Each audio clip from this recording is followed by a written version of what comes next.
Hi ಎಲ್ಲೋ ನಮಸ್ಕಾರ. ನೀವು ನೋಡ್ತಿದ್ದೀರಾ ನ್ಯೂಸ್ ಡಿಜಿಟಲ್. ನಾನು ಕೃಷ್ಣ ಗೆರಳಿ. ರಾಜ್ಯ ಬಿಜೆಪಿ ನಾಯಕರ ನಾಯಕತ್ವ ಸ್ಥಾನಕ್ಕೆ ಈಗ ಪರಿಷತ್ ಚುನಾವಣೆಯ ಫಲಿತಾಂಶ ಕುತ್ತು ತಂದಿರತಕ್ಕಂಥದ್ದು. ಯಾಕಂದರೆ ಬಿಜೆಪಿ ಮತ್ತು JDS ಶಾಸಕರೇ ಈಗ ಅಡ್ಡ ಮತದಾನವನ್ನು ಕಾಂಗ್ರೆಸ್ ಅಭ್ಯರ್ಥಿಗಳಿಗೆ ಮಾಡಿದ್ದಾರೆ. ಹಾಗಾಗಿನೇ ಈ ಒಂದು ಬೆಳವಣಿಗೆ ಒಂದು ರೀತಿ ರಾಜ್ಯ ಬಿಜೆಪಿಯ ಪಾಳೆಯದಲ್ಲೇ ಒಂದು ರೀತಿ ಸಂಚಲನಕ್ಕೆ ಕಾರಣವಾಗಿರತಕ್ಕಂಥದ್ದು. ಯಾಕಂದರೆ ಇಡೀ ಬೇರೆ ಬೇರೆ ರಾಜ್ಯ ಆಗಿರ್ಬೋದು ಮತ್ತು ಇಡೀ ದೇಶದಲ್ಲಿ ಎಲ್ಲೊಂದು ಕಡೆ ಬಿಜೆಪಿ ನಾಯಕರು ಕಾಂಗ್ರೆಸ್ ಶಾಸಕರಾಗಿರ್ಬೋದು ಮತ್ತು ಕಾಂಗ್ರೆಸ್ ಅಭ್ಯರ್ಥಿಗಳನ್ನು ಆಪರೇಷನ್ ಮಾಡುವಂಥ ಒಂದು ಕೆಲಸವನ್ನು ಕೂಡ ಮಾಡ್ತಾ ಇದ್ದಾರೆ. ಆದರೆ ಕರ್ನಾಟಕದಲ್ಲಿ ಮಾತ್ರ ಒಂದು ಕಡೆ ಬಿಜೆಪಿಯವರನ್ನೇ ಈಗ ಆಪರೇಷನ್ ಮಾಡುವಂಥ ಒಂದು ಕೆಲಸವನ್ನು ಕಾಂಗ್ರೆಸ್ನಲ್ಲಿ, ಅದರಲ್ಲೂ ಮುಖ್ಯವಾಗಿ ಕಾಂಗ್ರೆಸ್ನ ಚುನಾವಣಾ ಚಾಣಕ್ಯನೇ ಅಂತಾನೆ ಕರೆಸಿಕೊಂಡಿರ್ತಕ್ಕಂಥ ಮುಖ್ಯಮಂತ್ರಿ DK ಶಿವಕುಮಾರ್ ಅವರು ಈಗ ಈ ಒಂದು ತಂತ್ರಕ್ಕೆ ಮುಂದಾಗಿರ್ತಕ್ಕಂಥದ್ದು. ಅದರಲ್ಲಿ ತಂತ್ರದಲ್ಲೂ ಕೂಡ ಈಗಾಗಲೇ ಸಕ್ಸಸ್ ಕೂಡ ಆಗಿದ್ದಾರೆ.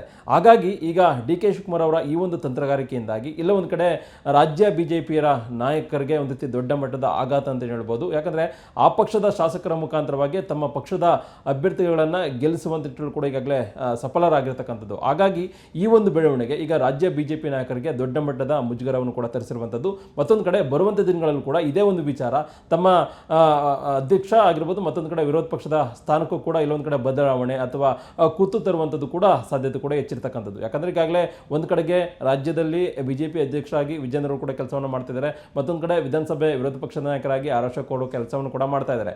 ಆರಂಭದ ದಿನಗಳಲ್ಲೂ ಕೂಡ ಇಲ್ಲೊಂದು ಕಡೆಗೆ ಒಂದಷ್ಟು ಜನ ಶಾಸಕರು ಮತ್ತಷ್ಟು ಜನ ಕಾರ್ಯಕರ್ತರು ಕೂಡ ಇಲ್ಲೊಂದು ಕಡೆ ಇವ್ರನ್ನ ಬದಲಾವಣೆ ಮಾಡಬೇಕು ನಿಟ್ಟಲ್ಲಿ ಕೂಡ ಚರ್ಚೆ ಕೂಡ ಮಾಡ್ಕೊಳ್ತಾ ಬರ್ತಾ ಇದ್ರು. ಅಂತಿಮವಾಗಿ ಹೈಕಮಾಂಡ್ ನಾಯಕರು ಇಲ್ಲೊಂದು ಕಡೆ ಮಧ್ಯಪ್ರವೇಶ ಮಾಡೋದ್ರ ಮುಖಾಂತರವಾಗಿ ಸದ್ಯಕ್ಕಿರ್ತಕ್ಕಂಥ ನಾಯಕತ್ವವನ್ನು ಮುಂದುವರಿಸುವಂತ ನಿಟ್ಟಲ್ಲೂ ಕೂಡ ಈಗಾಗಲೇ ಕೆಲಸವನ್ನು ಕೂಡ ಮಾಡಿದ್ದಾರೆ. ಮತ್ತೊಂದು ಕಡೆ ಬರ್ತಕ್ಕಂಥ 2028 ಚುನಾವಣೆ ಕೂಡ ಗೆಲ್ಲುವಂತ ನಿಟ್ಟಲ್ಲೂ ಕೂಡ ಸರ್ಕಾರದ ವಿರುದ್ಧವಾಗಿ ಕಾಂಗ್ರೆಸ್ ಸರ್ಕಾರದ ವಿರುದ್ಧವಾಗೂ ಕೂಡ ಹೋರಾಟವನ್ನು ಕೂಡ ಮಾಡ್ತಾ ಇದ್ದಾರೆ. ಇಂತಹ ಸಂದರ್ಭದಲ್ಲಿ ಈಗ ಪರಿಷತ್ತು ಚುನಾವಣೆಯ ಫಲಿತಾಂಶ ಕೂಡ ಪ್ರಕಟವಾಗಿರ್ತಕ್ಕಂಥದ್ದು. ಆ ಒಂದು ಫಲಿತಾಂಶದಲ್ಲಿ ಎಲ್ಲೋ ಒಂದು ಕಡೆ ಬಿಜೆಪಿ ಮತ್ತು JDS ಶಾಸಕರೇ ಈಗ ಅಡ್ಡ ಮತದಾನವನ್ನು ಮಾಡಿರತಕ್ಕಂಥದ್ದು. ಹಾಗಾಗಿ ಶಾಸಕರು ಅಡ್ಡ ಮತದಾನವನ್ನು ಮಾಡ್ತಾ ಇದ್ರು ಕೂಡ ರಾಜ್ಯದಲ್ಲಿರ್ತಕ್ಕಂಥ ನಾಯಕರು ಎಲ್ಲೊಂದು ಕಡೆ ಅದ್ರ ಬಗ್ಗೆ ಗಮನವನ್ನು ಹರಿಸಿಲ್ವಾ, ತಮ್ಮ ಪಕ್ಷದ ಶಾಸಕರನ್ನ ಅವರು ರಕ್ಷಣೆಯನ್ನು ಮಾಡ್ಕೊಂಡಿಲ್ವಾ, ಮತ್ತೆ ಕಾಂಗ್ರೆಸ್ನ ನಾಯಕರು ಇಷ್ಟೆಲ್ಲ ತಂತ್ರಗಾರಿಕೆಯನ್ನು ಮಾಡಿದ್ರು ಕೂಡ ಆ ಒಂದು ತಂತ್ರಗಾರಿಕೆ ಬಗ್ಗೆ ರಾಜ್ಯದ ನಾಯಕರಿಗೆ ಅರಿವಿಲ್ವಾ, ಹೀಗೆ ಸಾಕಷ್ಟು ಪ್ರಶ್ನೆಗಳಾದಂಥ ಸಂದರ್ಭದಲ್ಲಿ ಸಹಜವಾಗಿಯೇ ಇಲ್ಲೊಂದು ಕಡೆ ರಾಜ್ಯ ಬಿಜೆಪಿ ನಾಯಕತ್ವ ಬಂದಂಥ ಸಂದರ್ಭದಲ್ಲಿ ಇವೆಲ್ಲವೂ ಕೂಡ ಫೇಲ್ಯೂರ್ ಆಗಿದೆ ಅನ್ನುವಂಥದ್ದು ಮೇಲ್ನೋಟಕ್ಕೆ ಸ್ಪಷ್ಟವಾಗಿರ್ತಕ್ಕಂಥದ್ದು. ಹಾಗಾಗಿನೇ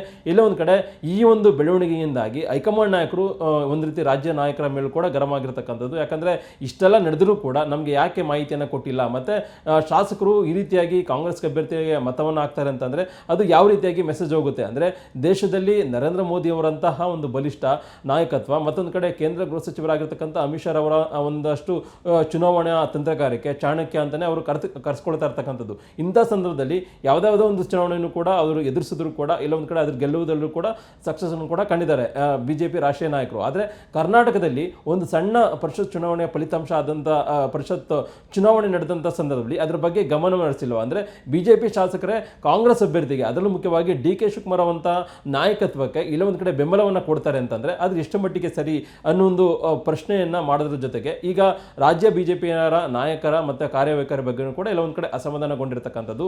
ಹಾಗಾಗಿ ಈಗ ರಾಜ್ಯ ನಾಯಕರು ಸದ್ಯಕ್ಕೆ ಯಾರೆಲ್ಲ ಶಾಸಕರು ಅಡ್ಡ ಮತದಾನವನ್ನು ಮಾಡಿದ್ದಾರೆ ಅದ್ರ ಬಗ್ಗೆ ಒಂದಷ್ಟು ಮಾಹಿತಿಗಳನ್ನು ಕಲೆ ಹಾಕೋದ್ರ ಮುಖಾಂತರವಾಗಿ ಇಲ್ಲೊಂದು ಕಡೆ ಆ ಒಂದು ವಿಚಾರವನ್ನು ಈಗ ಹೈಕಮಾಂಡ್ ನಾಯಕರಿಗೂ ಕೂಡ ಪ್ರಾಥಮಿಕವಾಗಿ ವರದಿ ಕೊಡುವಂಥ ಒಂದು ಕೆಲಸವನ್ನು ಕೂಡ ಮಾಡಿದರೆ ಅಂತಿಮವಾಗಿ ಇದೇ ಜೂನ್ 23ನೇ ತಾರೀಕಂದು ಎಲ್ಲೊಂದು ಕಡೆ ವಿಜೇಂದ್ರ ಮತ್ತು ಆರ್ ಅಶೋಕ್ ಅವರಿಗೆ ಹೈಕಮಾಂಡ್ ನಾಯಕರು ಕೂಡ ಬಲವನ್ನು ಕೊಟ್ಟಿದ್ದಾರೆ. ಅವರು ಹೈಕಮಾಂಡ್ ನಾಯಕರನ್ನ ವಿಜೇಂದ್ರ ಮತ್ತು ಅಶೋಕ್ ಅವರು ಭೇಟಿ ಮಾಡಿದ ಸಂದರ್ಭದಲ್ಲಿ ಇಲ್ಲಿರ್ತಕ್ಕಂಥ ಅಡ್ಡ ಮತದಾನ ಮಾಡಿರ್ತಕ್ಕಂಥ ಒಂದು ಶಾಸಕರ ಬಗ್ಗೆ ಒಂದಷ್ಟು ಮಾಹಿತಿಯನ್ನು ಹೈಕಮಾಂಡ್ ನಾಯಕರು ತೆಗೆದುಕೊಂಡ ಬಳಿಕವಾಗಿ ಹೈಕಮಾಂಡ್ ನಾಯಕರು ಯಾವ ರೀತಿಯಾಗಿ ರಾಜ್ಯದ ನಾಯಕರ ವಿಚಾರದಲ್ಲಿ ತಮ್ಮ ನಡೆಯನ್ನು ತೋರ್ತಾರೆ ಅನ್ನುವಂಥದ್ದು ಈಗಿರ್ತಕ್ಕಂಥ ಕುತೂಹಲ.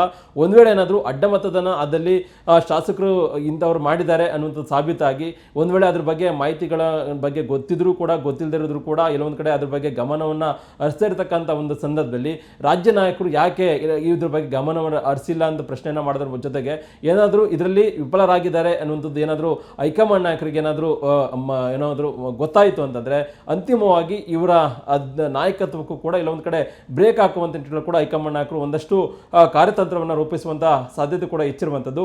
ಹಾಗಾಗಿನೇ ಈಗ ಹೈಕಮಾಂಡ್ ನಾಯಕರದು ಒಂದು ಏನು ಮಾಡ್ತಾರೆ ಅನ್ನುವಂಥದ್ದು ರಾಜ್ಯ ನಾಯಕರಿಗೆ ಚಿಂತೆ ಆದರೆ, ಮತ್ತೊಂದು ಕಡೆ ತಮ್ಮದೇ ಪಕ್ಷದ ಶಾಸಕರು ಈ ರೀತಿಯಾಗಿ ಬೆನ್ನಿಗೆ ಚೂರಿ ಹಾಕುವಂಥ ಸಂದರ್ಭದಲ್ಲಿ ಅದು ಮುಖ್ಯವಾಗಿ ಕಾಂಗ್ರೆಸ್ಗಂತ ನಾಯಕರಿಗೆ ಬೆಂಬಲವನ್ನು ಕೊಟ್ಟಿದ್ದಾರೆ ಅಂತಂದರೆ ಯಾವ ರೀತಿಯಾಗಿ ನಾವು ಮುಂದಿನ ದಿನಗಳಲ್ಲಿ ರಾಜಕಾರಣ ಮಾಡಬೇಕು ಅನ್ನೋ ಒಂದು ನಿಟ್ಟಿನಲ್ಲೂ ಕೂಡ ಈಗಾಗಲೇ ಗೊಂದಲಕ್ಕೆ ಒಳಗಾಗಿರ್ತಕ್ಕಂಥದ್ದು. ಹಾಗಾಗಿನೇ ಈಗ ರಾಜ್ಯ ನಾಯಕರ ಈ ಒಂದು ನಡೆ ಸಾಕಷ್ಟು ಮಹತ್ವಕ್ಕೆ ಕಾರಣವಾಗಿರತಕ್ಕಂಥದ್ದು.